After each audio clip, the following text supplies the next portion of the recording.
P.O. Box 8250, Atlanta, Georgia. Remember, save COD charges by sending check or money order, or use your credit card.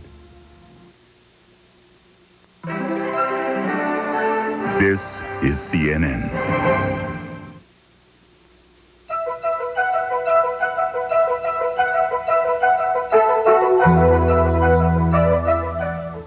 Twisted steel is the ugly aftermath of a deadly train collision in France.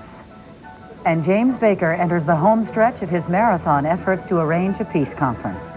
To our viewers in the United States and around the world, welcome to World Day. I'm Bobbie Battista. Reed Collins is off today. We are awaiting a press conference planned for this hour on Wednesday's massacre in this country at a Texas cafeteria. We will have live coverage of the press conference from Killeen, Texas when it gets underway. An overnight trip from the Riviera to Paris turned into a nightmare of crushed train cars and trapped passengers. A freight train today collided with a crowded passenger train, killing at least 14 people. More than 50 were seriously injured. An investigation is underway, but officials are checking the possibility that the freight train missed a stop signal. CNN's Peter Humey has this report. The two trains crashed almost head-on close to the railway station of Milan, some 25 miles southeast of Paris. First indications as to the cause of the crash came from a spokesman for French Railways. The freight train had, in his words, probably ignored stop signals a few hundred yards down the line. Rescue services rushed to the scene. Dozens of firemen and medical workers scrambled to free survivors from the wreckage. The more seriously injured were ferried to local hospitals by helicopter. Others received emergency treatment in the main hall of the station, which was hastily converted into a field hospital. The majority of victims were on board the Paris to Nice passenger express, which slammed into the oncoming freight train. Peter Humey, CNN, Paris. Two bombings in northern India have claimed the lives of at least 41 people. Authorities suspect Sikh militants. One went off at a crowded Hindu festival, killing 30 people. Another exploded about 20 minutes later, killing 11 people at a hospital where wounded were being taken. More than 100 people were hurt in the two blasts. In Spain, an army lieutenant died in one of 3 car bomb explosions. The 47-year-old father of 5 was killed when his car blew up as he opened its door to drive to work. A woman, her daughter, and a senior military officer were hurt in the other 2 explosions. All 3 bombings took place in the same Madrid neighborhood. The Soviet-mediated ceasefire reached 2 days ago grows increasingly hollow in Yugoslavia. Heavy fighting between Croatian militiamen and the Serbian-dominated Federal Army is reported, especially in the strategic town of Vukovar. Nearly 4 months of fighting has claimed over 600 lives in the Republic of Croatia. A former U.S. Secretary of State, Cyrus Vance, arrives there today, acting as a special UN envoy. He will meet with officials in advance of a peace conference Friday at The Hague, which is sponsored by the European community. The clock is running on U.S. Secretary of State James Baker's plans to begin a Middle East peace conference by the end of the month. Soviet Foreign Minister Boris Pankin is also in Jerusalem. He will meet with Baker Friday in that city, the first meeting ever of the top Soviet and U.S. diplomats there. But as CNN's Linda Scherzer reports, U.S. and Soviet efforts for peace must survive a high-wire balancing act. U.S. Secretary of State James Baker faces what may be a tough round of talks in his final push to convince Israel's prime minister to attend the regional peace conference. On the eve of his talks with Baker, Shamir said that Israel's participation is by no means a sure thing.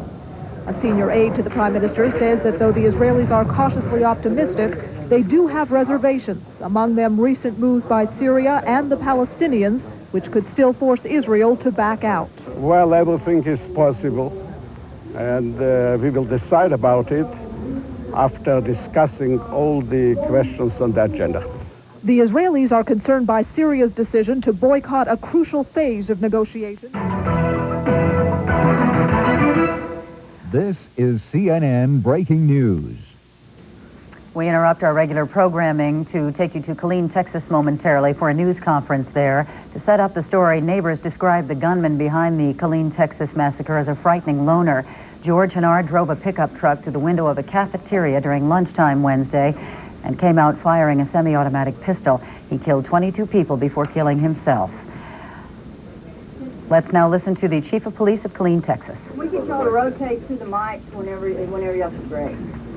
I am Fred Latham, Mayor Pro Tem of the City of Killeen. Latham, Mayor Pro Tem. Killeen. Fred Latham, L-A-T-H-A-M. Mayor Pro Tem of the City of Killeen. Unfortunately, our mayor has got laryngitis and is unable to talk. His name is Major Blair. We appreciate all of you being here and working with us. We understand that the conditions are crowded this morning, but we're going to do the very best we can, and we expect you to do likewise. Mayor Pro Tem Latham will read the press release. We'll have additional copies available in a few minutes. It's the City of Killeen's feeling that we received great support from a number of people over the last 20 to 23 hours. And we would like to express our thanks to all the neighboring communities who provided us quick response and assistance during the last few hours, particularly the communities of Parker Heights, Coppers Cove, and other communities. Would like to especially thank the Governor's Office and the Department of Public Safety and the Emergency Management Office of the state for their quick response and assistance to the city. Councilman Latham? If you will permit me, today is a day of sorrow and mourning in Killeen. The city is flying its flags at all city facilities at half-mast. The City of Killeen expresses its sympathies to the families, friends, and neighbors who are suffering from a deep and personal loss. The City of Killeen is a strong community of over 63,000 citizens, which has suffered much during the last year. Many of our people have experienced the loss of family members in the Persian Gulf and the anxiety of loved ones being away in a perilous situation. These trials have strengthened our citizens and have reinforced our faith to help our friends and neighbors. Our community is thankful for the action of all law enforcement and emergency services personnel for their quick, rapid, and compassionate response. Assistance is being offered from many states and municipal agencies and is deeply appreciated.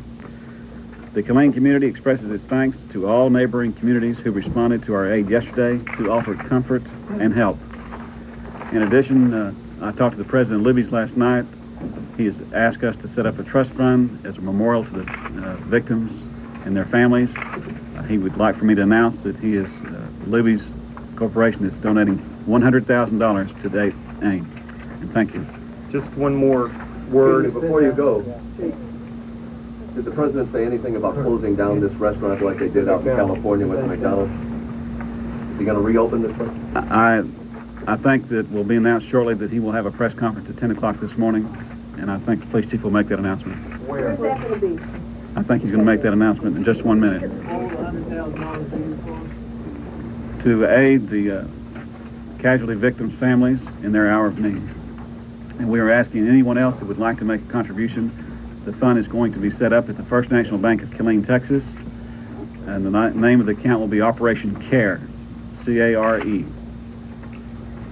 Also, I would like to just express the city's thanks to Fort Hood, to General Taylor, and to the garrison commander, Colonel Bockham, for their response and support as well. They helped our city very much yesterday.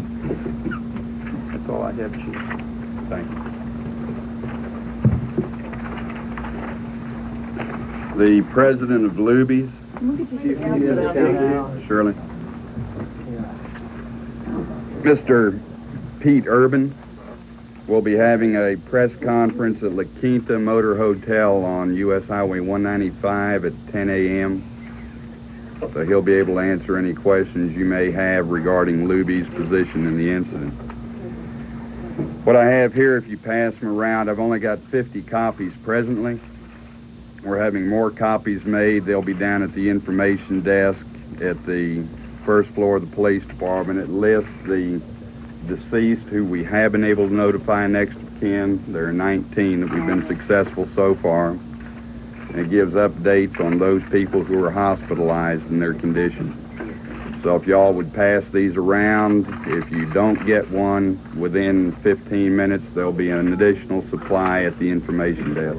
Let me just split it both ways, okay? You bet.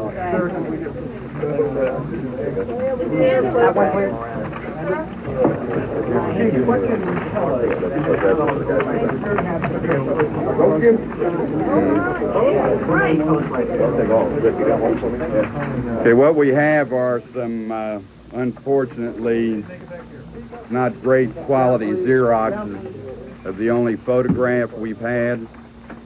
And this is of the shooter. I'll pass these around.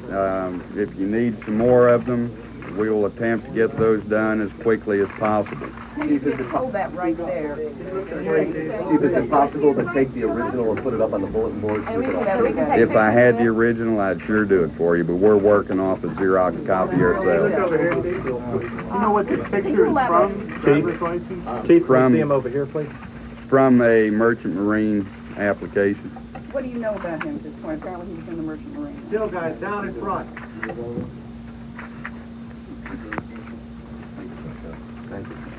And that is what he looked like yesterday with mustache and very similar.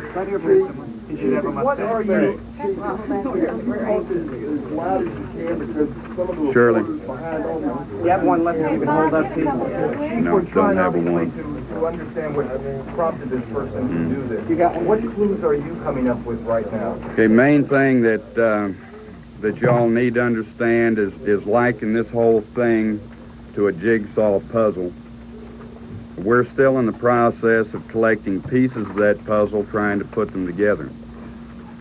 We currently cannot tell you how successful we are going to be. We have found information at the residence that may help us. I'm not at liberty right now to discuss it because I myself am not fully familiar with it. The only things I want to tell you are things I know to be factual and true. I don't want you going off reporting something that I'm making a supposition on, nor do we want to perpetuate any of the rumors that may be going around that each of you've heard at one time or another. The weapons that were used, the individual had two firearms with him, both 9mm semi-automatics. One was a Ruger P89, which holds 15 rounds in the magazine, one in the chamber. Another was a Glock 17, which holds 17 rounds, one in the chamber. He had a total of 3 magazines per weapon in his possession. Chief, which weapon did he use? Both. Where did he get the guns, do you know? Right now we're running serial numbers through ATF in an attempt to determine where the guns were purchased. How many spent shells were left? I mean, you said there were three cartridges for each gun. It's really hard to determine right now. There were spent rounds and live rounds found at the scene, and we don't know how many we found, how many were kicked around, lost. Do you have any estimate of how many shots he fired? The gun was empty Both on the last round. Both guns were in. So you can multiply it yourselves if they were full magazines, which we have no way of determining. Chief, there was talk of a security camera inside of Luby's. Did that camera, if it did exist, capture anything that took place yesterday? If it did exist, I would like somebody to inform us so we can see if it did capture anything.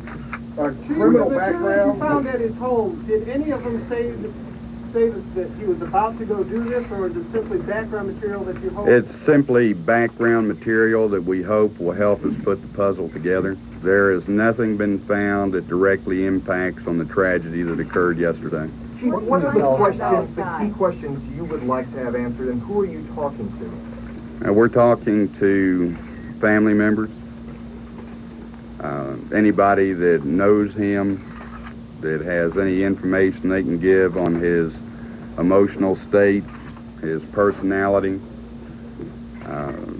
We'll talk to anybody that has something positive, factual, that will help impact the situation.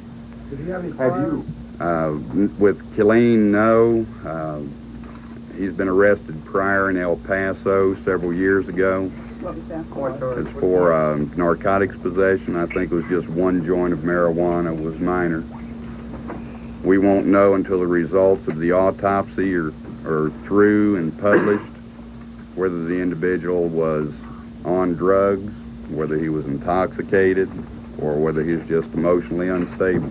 Were there any drugs found? None that I'm aware of at the scene or on his person. Have you found any connection between him and anyone who worked at Luby's or was dining there?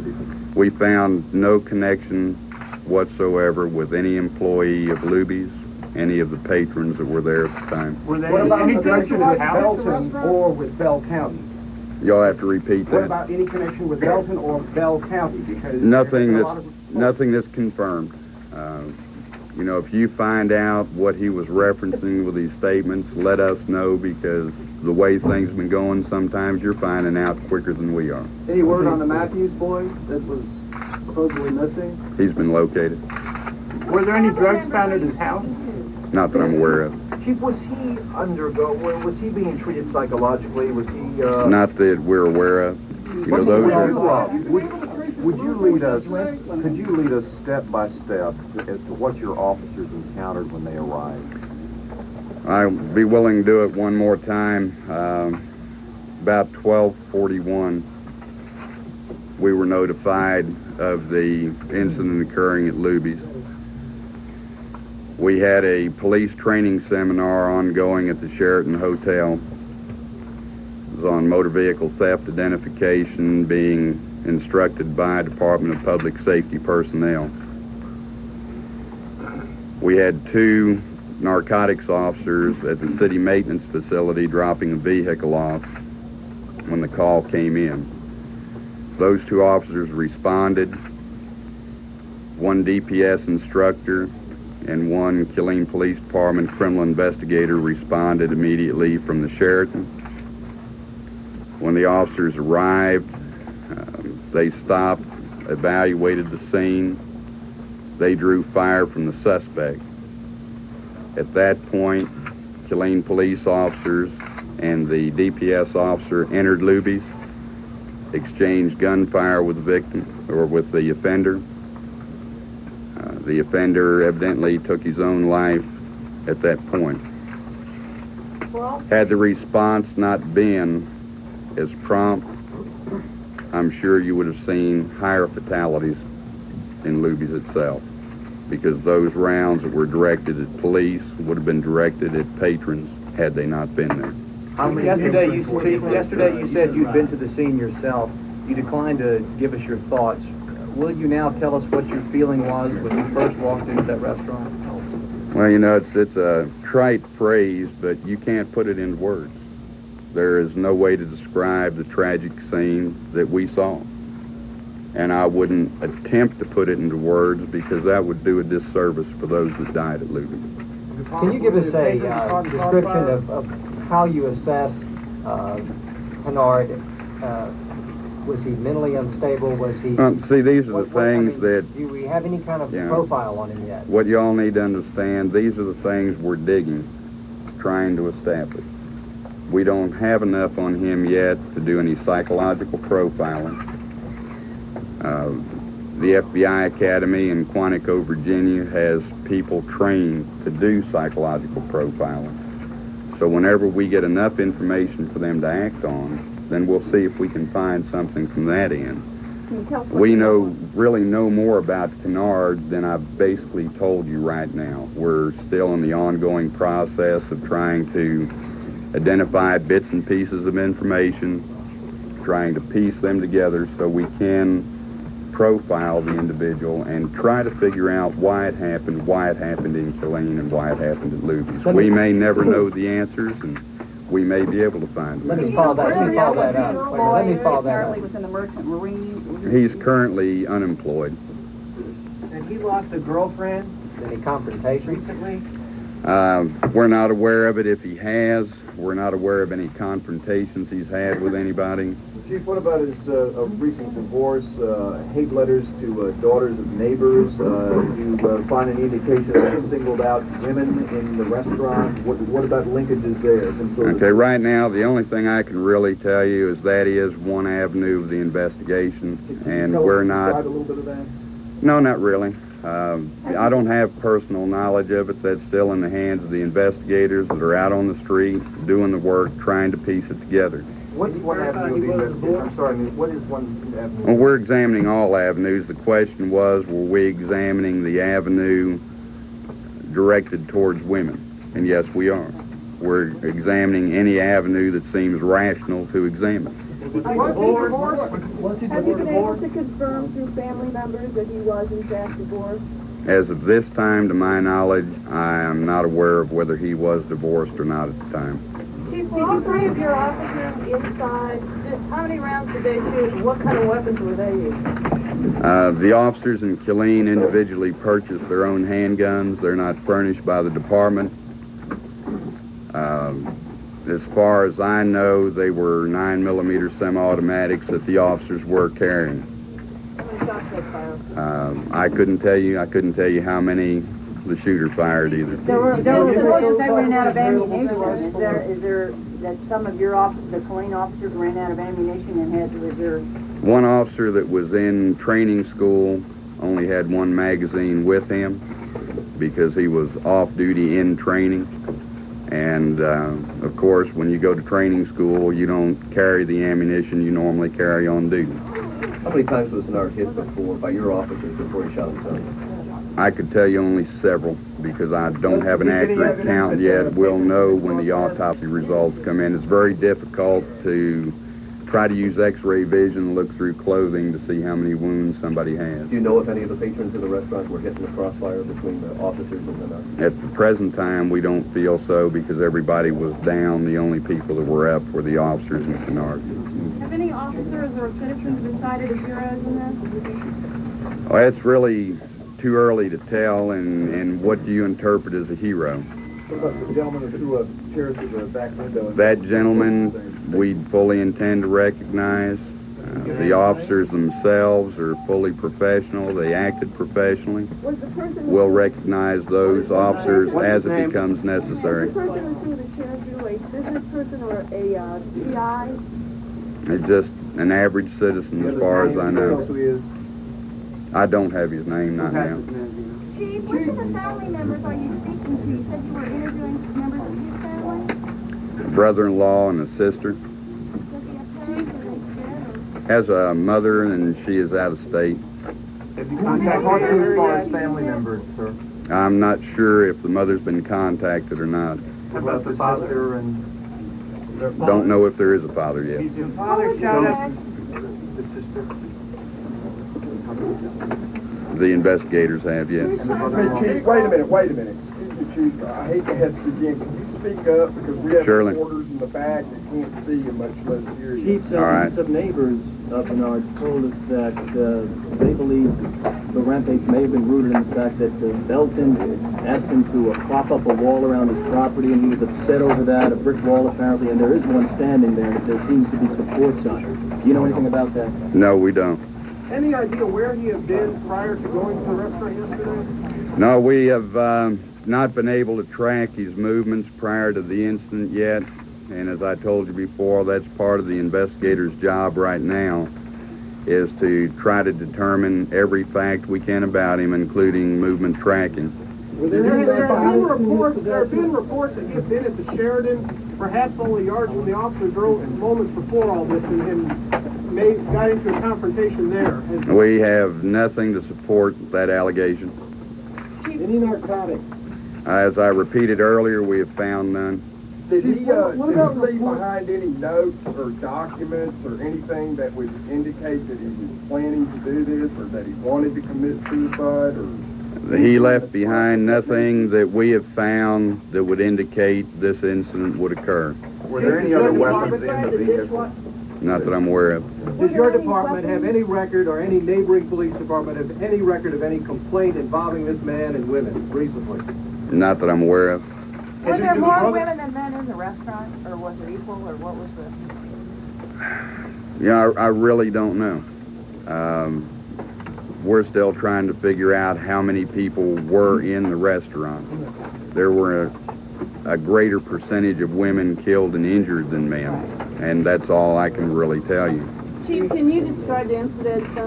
We heard somebody was found in the dishwasher early this morning, had been hiding since the shooting last night. Yeah, so that was the question was directed earlier about the young man that was an employee that had been missing, that the family knew was still alive, but they didn't know where he was, and he hadn't contacted anybody. Where was he? So tell us where was the story? How did you find him? Where was he? He was in the commercial dishwasher at Luby's How long had Locked he been in? there? all night. What time While did, you were all were working in there? What time was he found and who found him? I don't have that information. Was he locked in, or was he hiding, or? No, there's no way to lock anybody in. There's no windows front and rear. But he He was just scared and was going to stay there. Right. What did he say? Did you bring him out? Do you know? No, I don't. Could he get out himself? Sure. He could have. Do you know what kind of shape he was in? He's in what I'd consider good condition. Was he hospitalized? Not that I'm aware of. Chief, another employee supposedly hid in a refrigerator or a freezer and had to... Yeah, so if you look at your list on people that are treated, the one that is there treated for exposure is the one that hid in the cooler. Had he made calls to the police department? Responded? No calls of What was the age group of most of the victims, would you say? Were they? We're still averaging that out. Most of them middle age or older. You know where he was from, where he was born, where he was No. born? You don't know when the first unit responded? The call came in at 12:31. When did the first unit respond? It was less than a minute before officers arrived on the scene after our notification of the incident. Did they secure the perimeter before entering? The officers that first responded went immediately to the building. They didn't secure the perimeter and wait for anybody else. Now, did he Backup officers are the one that secured the perimeter. Did he say anything besides that remark that we've been quoting about Bell County development? Not that we're aware of. Not to any of the victims before he found him? Would you be more specific in tracking the movements of your officers from the time they entered? I mean, there were reports at some point that there was a standoff, that his gun jammed, that sort of thing. Can you track from where they entered, where they moved, where they cornered him? Did you do that At present time, no. floor plan? At the present time, no. When we're ready to do that, I will have one of the investigators that was on scene, did the interviewing, did the tracking, plot that out for you. Will we be able to talk to the undercover policemen when we're inside? No, not at the present time. What else person was found able to release today? Hopefully the rest of the victim list, answers to some of the questions you've asked that we don't currently have answers for. Are we going to have a later press conference scheduled? Yeah, we'll go ahead and schedule the last press conference for 3 o'clock here.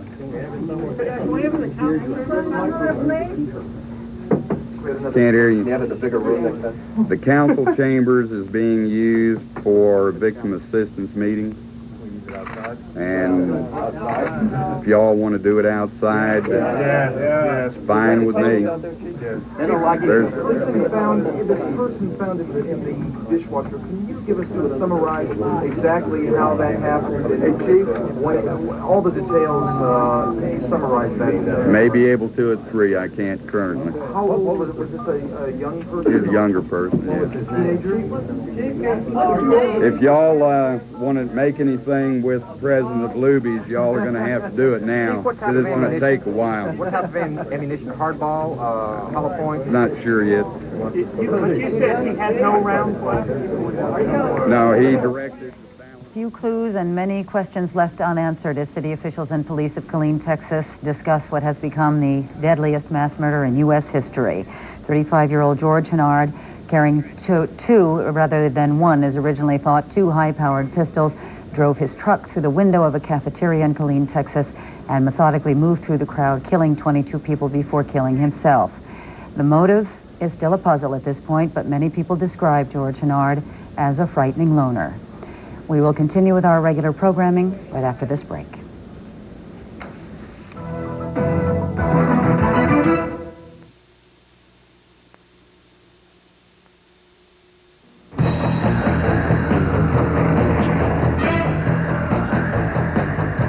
At any choice hotel like quality, comfort, clarion, and sleep, seniors can call ahead and get a 30% discount, no matter where they drop by. Boy, what I won't do to save a buck. Seniors save 30% by calling 1-800-4CHOICE to reserve a room. Rooms are limited. Call today. Kids, with one of these, your mom can make Del Monte vegetable classics in 3 minutes. They could show up at any meal. New Del Monte vegetable classics. So easy and delicious. Some people are nervous. Campbell's heard your healthy request. Low cholesterol. Less salt. But lots of taste. Here's our answer. New Campbell's Healthy Request ready-to-serve soups. All the great taste you want without some things you don't. New Campbell's Healthy Request. And healthy. World Day continues, followed by Day Watch, next on CNN.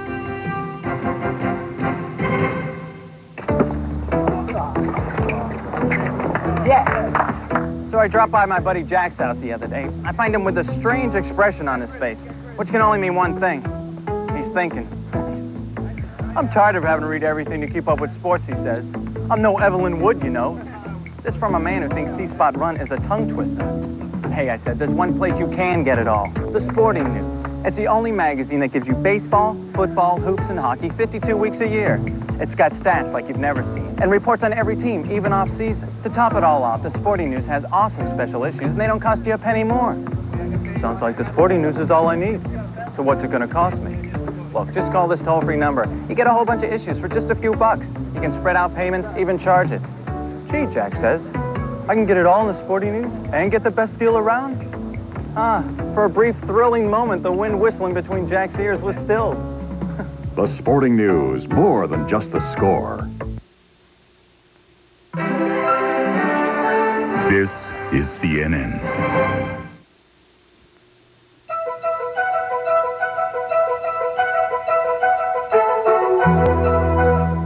As World Day continues, let's take this time now to check the financial markets with Bill Hartley at the New York Stock Exchange. Bill?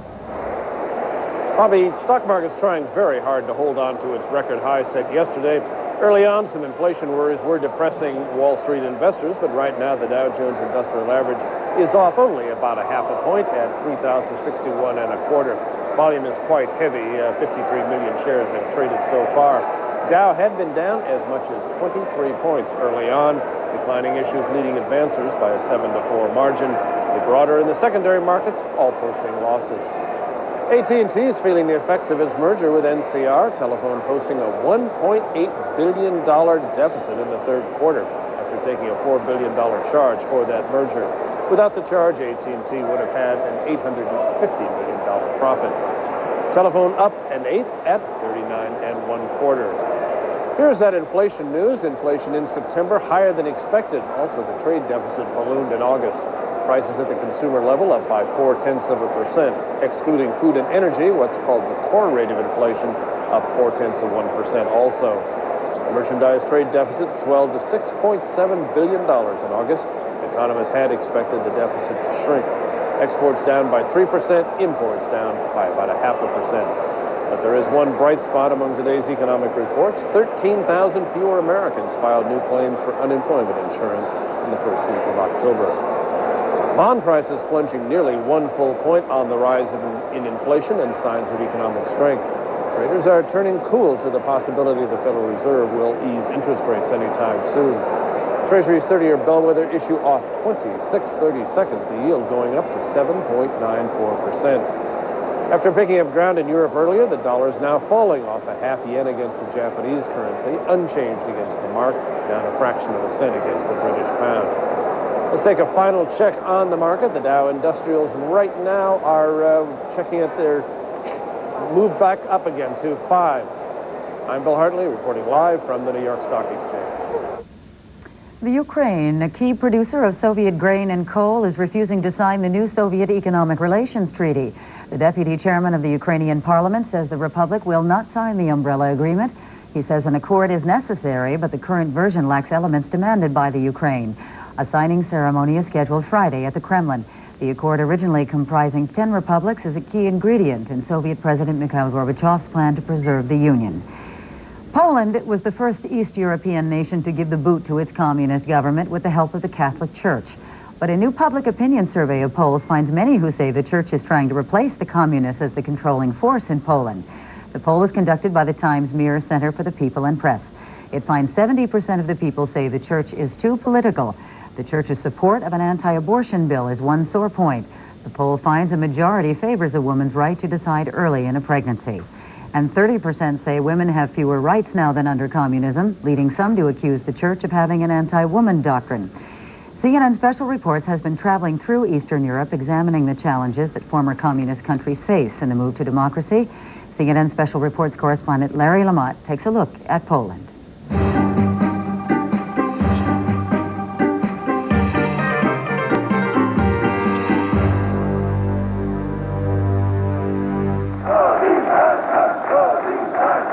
Solidarity.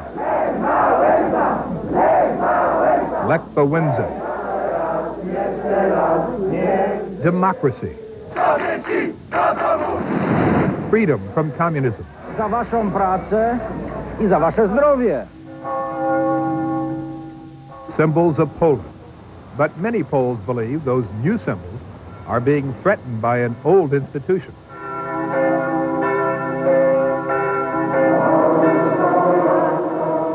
In this nation, 95% Catholic, home of the Pope, people have been turning to God for 1,000 years.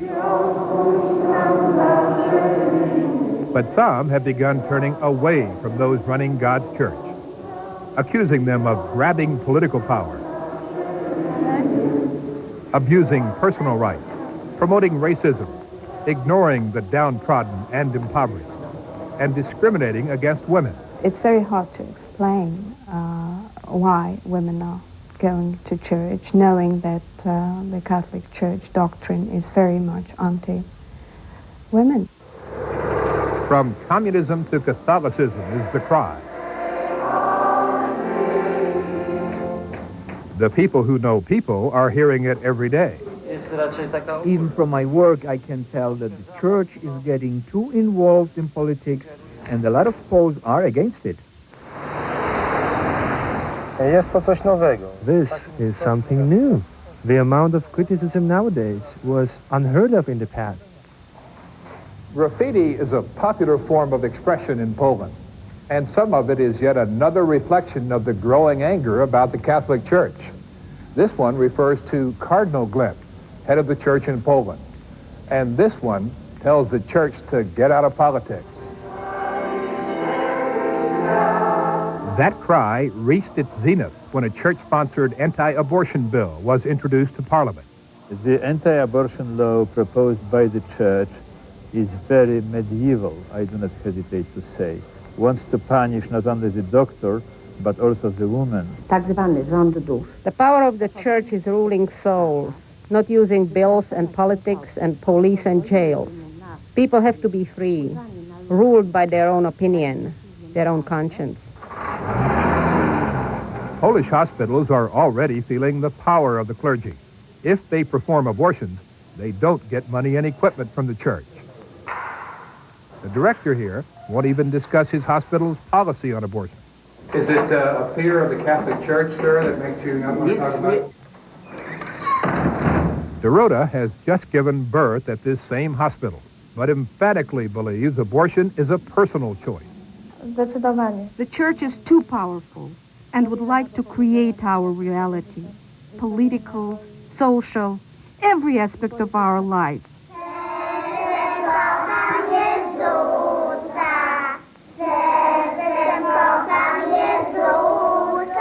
They're singing about Jesus here because the church wanted mandatory religious instruction in all of the public schools. The Polish Minister of Education agreed, and it was decreed, outraging many parents who see it as another sign the church is taking over the state. Jews in Poland accuse the Catholic Church of taking over the minds of its followers, promoting hate and anti-Semitism. This girl was in private preschool for over 3 years until she told the teacher she is Jewish.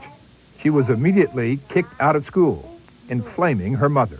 I think one of the major reasons for Polish anti-Semitism is during religious instruction, priests repeat that Jews were guilty of killing Jesus.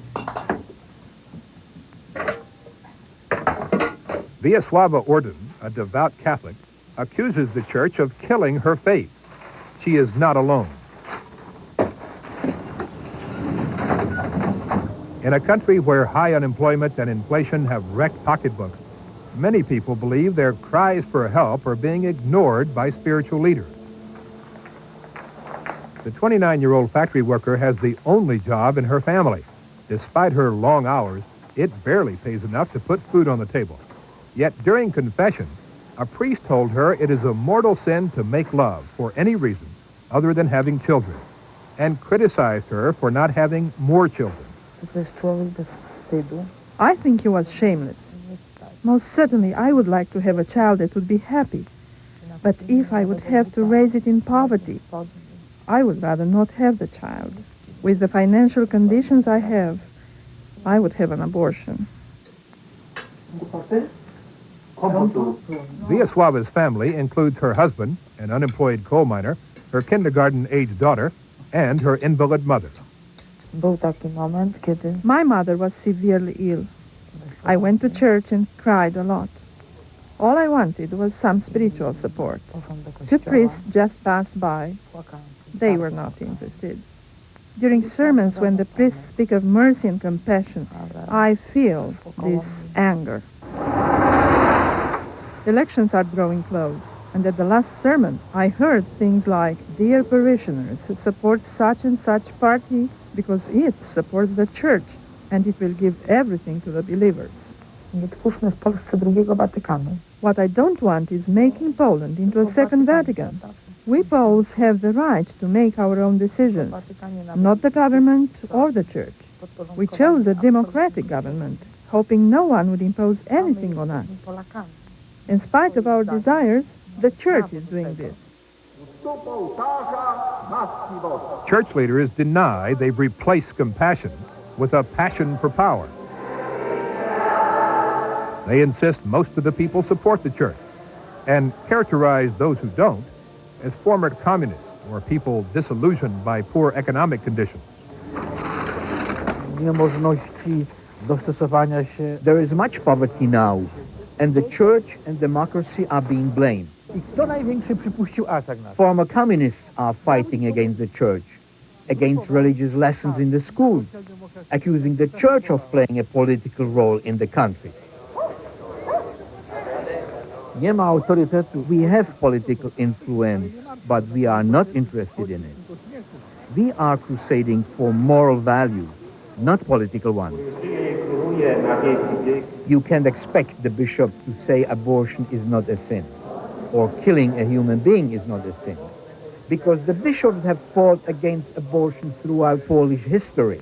You can't expect anything else from them. Poland's famous president, Lech Wałęsa, accused by some of listening too closely to the advice of the church, shrugs off much of the criticism. We are living in times of freedom and times of slogans too, and sensation. And some people just collect the sensation and make a problem out of it. It's not a problem here, believe me. Slogans, symbols, solidarity, spirituality, each with its own power. Who the Polish really believe may be revealed later this month when they exercise a different kind of power. It is democracy's power, the election. And though he may be an influence, God is not on the ballot. Larry Lamott, CNN Special Reports, Warsaw, Poland. Friday, our special series, Europe on the Brink, continues with a look at Hungary, the best of the East, but still divided. This CNN Special Series is brought to you by Motorola Cellular Telephones, for technology that can really take it. Herman, you got the cellular phone, don't you? Sure, I got it. Hello? Lee Trevino? No. But hold on. Mr. Trevino! Did you find it? I'll find it. Mr. Trevino! I'll find it. You can find a lot of cellular phones, but only one brand gives you Motorola durability. Lee, what's wrong? Hello? Hello? Nothing, Bob. Someone just got hit by a caddy. So ask for Motorola, because the way we put them together sets us apart. To doctor a cough, you have to keep up with the latest medicine for your family. Like new Robitussin cough drops from the people whose cough medicine is recommended by more doctors and pharmacists. Try this, it's new. Robitussin cough drops have an active ingredient that speeds relief right to your cough to soothe and medicate. Excuse me, try this. It's new. New Robitussin cough drops. Cough drops from the cough experts. Business kept us on the road for days, and I was hard-pressed for a good deal on a rental car. But some guys in the airport might take me to the cleaners. Suddenly, everything fell into place. Dollar Rent-A-Car is right on the airport, right on the money. Great rates, unlimited mileage. May I see something in the compact? Call 1-800-800-4000.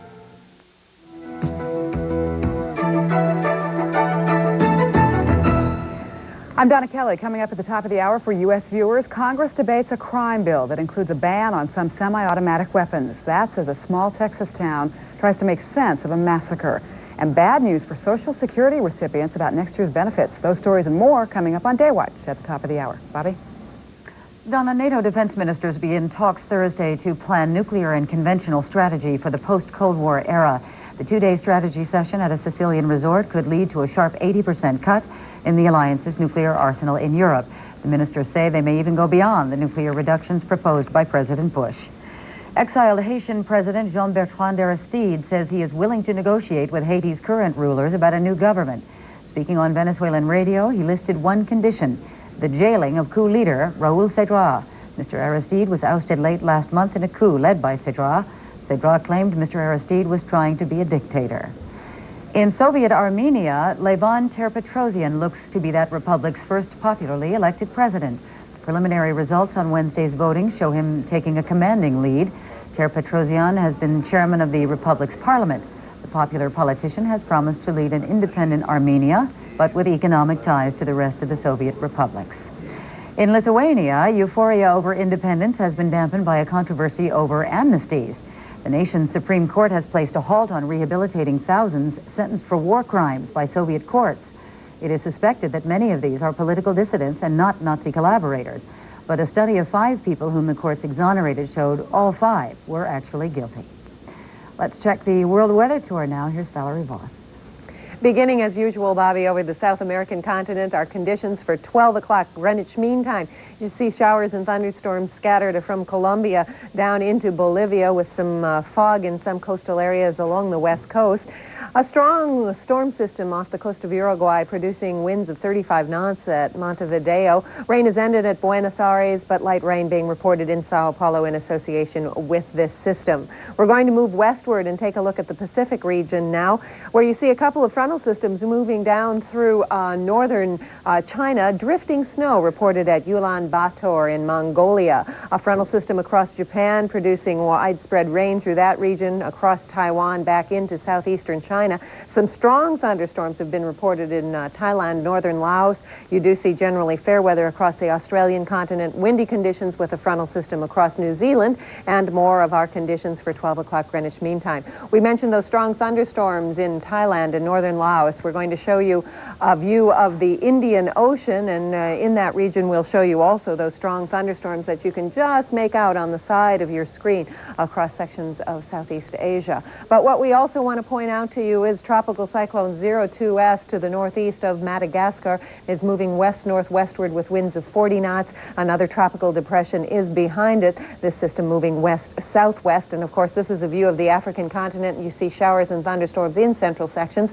Let's take a look at those African conditions at this time. Showers and thunderstorms scattered through central sections of the continent. High pressure north, a frontal system down to the south, producing some rains over South Africa. And of course, our conditions for 12 o'clock Greenwich Mean Time. We should point out also that there has been a dissipating frontal system across eastern sections of Iran, producing some rain showers in that area. The next stop in our weather tour then is the European continent. Strong low pressure center off the coast of Norway producing very windy conditions, winds of 50 knots in some areas. Rain showers, of course, along a frontal system that stretches through central sections of the continent. Rain showers and thunderstorms as well reach all the way from western Russia down across eastern sections of Europe and into northwestern Africa. Our conditions, of course, are for 12 o'clock Greenwich Mean Time, and our forecasts are for some specific European cities for Friday.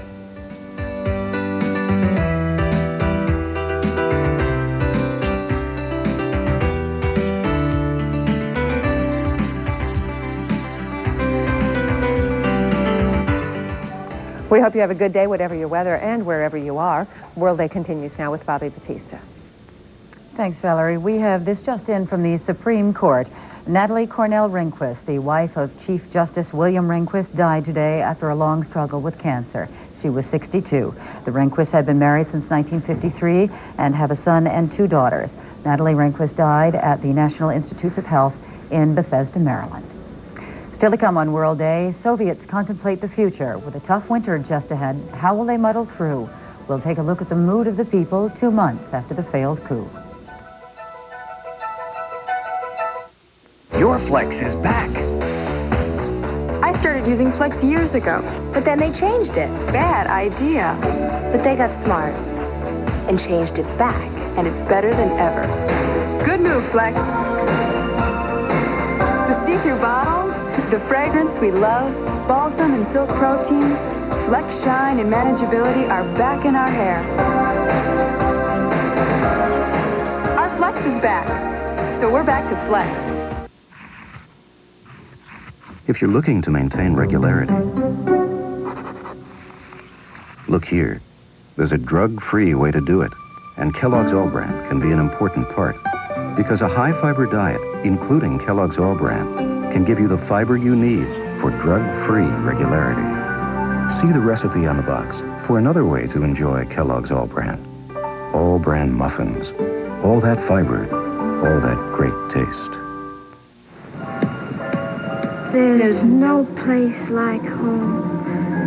There's no place like home.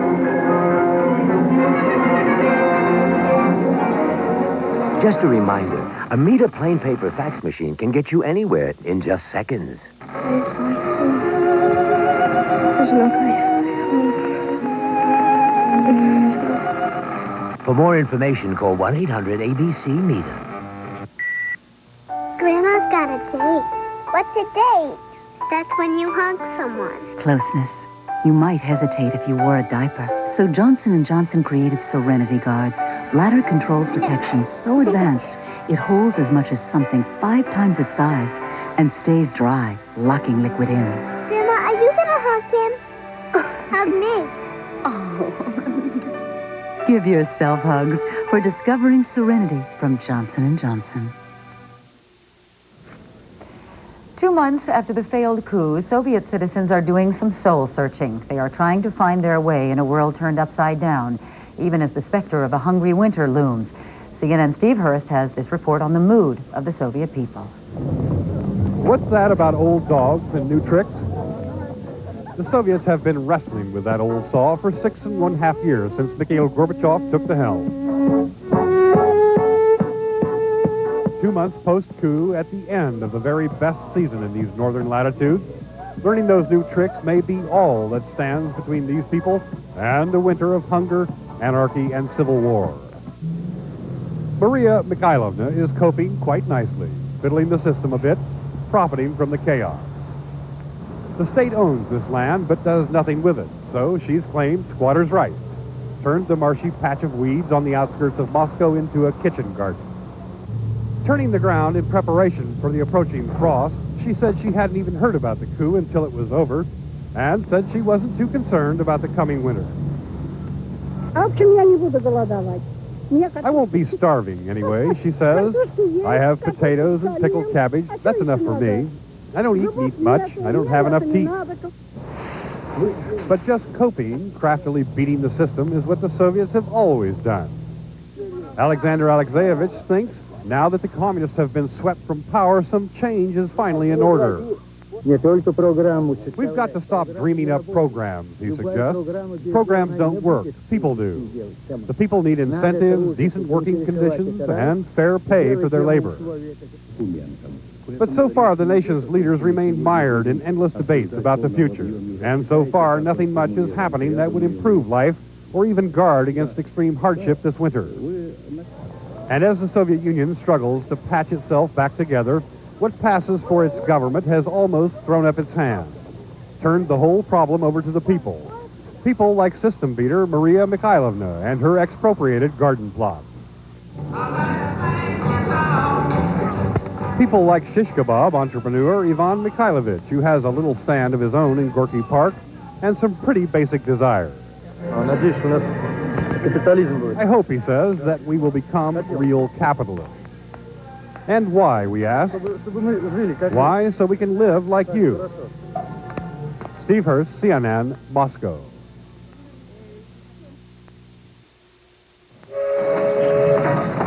The Venice Simplon Orient Express, naturally the most luxurious train in the world, serves the richest coffee in the world.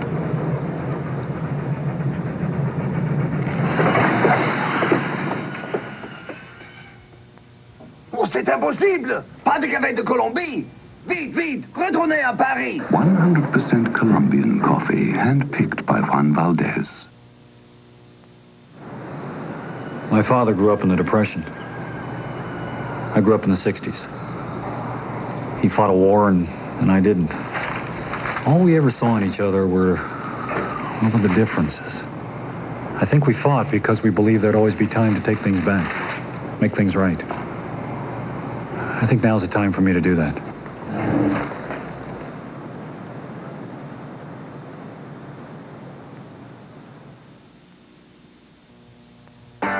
We are proud to announce another American original. Maxipedic by Simmons, the perfect blend of quality, comfort, and price. Just compare, and you'll find there's no other choice but the unbeatable value of Maxipedic by Simmons. See the great prices and great selection at participating dealers now. Maxipedic by Simmons. For open coil bedding value, it's America's best and another American original. How many pancakes have you eaten? No way. Oh, yes, she did, because Mom switched to Bisquick. They're light and fluffy, and Bisquick doesn't have cholesterol. I didn't know that. Did you know that? She knew that. Bisquick makes today's pancakes. Coming up on CNN's International Hour at 3 p.m. Eastern, 1900 GMT, we'll have the latest as Secretary of State James Baker tries to coax the many factions of the Mideast into a peace conference. And a report from Canada where people are being shocked by the growth of U.S.-style youth gangs and youth crime. That's on the International Hour at 3 Eastern, 1900 GMT. And that is World Day for today. Thanks for joining us. I'm Bobbie Battista. Day Watch is next. Here's Donna Kelly now with a preview. Bobbie, thank you. Police attempt to piece together the puzzle from a horrific cafeteria massacre in Texas. An update is coming up next on Day Watch. You stay with us. Coming up, Day Watch, followed by Cryer and Company, here on CNN. Did you know that over half the new cars sold by Suburban Mitsubishi are made by Americans just 100 miles from Iowa? That Iowa has a positive trade balance with Japan. The Mitsubishi Corporation has a trade representative from Japan living in Iowa and working to improve Iowa's exports to Japan. If you've been looking for a reason to buy an automobile with a Japanese name, a reason in addition to outstanding quality and dependability, come to Suburban Mitsubishi. Smart cars for smart car buyers. Why has Hawkeye Bank of Des Moines opened a new branch at 22nd and Westtown Parkway in West Des Moines? And another new branch at 4045 Merle Hay Road in Des Moines? And yet another new branch in downtown Des Moines on the Skywalk? Because close counts. We now have 7 convenient Metro Des Moines locations. Hawkeye Bank of Des Moines. Now we're everywhere you are. In 1939, America was going back to work and working up a healthy appetite. To satisfy that appetite, Country Kitchen was serving plenty of great-tasting food. the same as they do today. Now you can enjoy authentic stir-fried chicken or beef dinners with fresh vegetables and special ginger sauce at Country Kitchen. Now, if we could just find a way to get away from work. Yesterday and today, Country Kitchen. Watch this. A guaranteed car polish that cleans and protects for 6 months or more. Wipe it on, wipe it off. Illuminate is not a wax, but a formula used for years in aviation to protect aircraft. Its slick surface protects against scratches, bird droppings, grease, and grime. Order now and receive a second bottle free. Make that faded car look like new with Illuminate. Your satisfaction is guaranteed.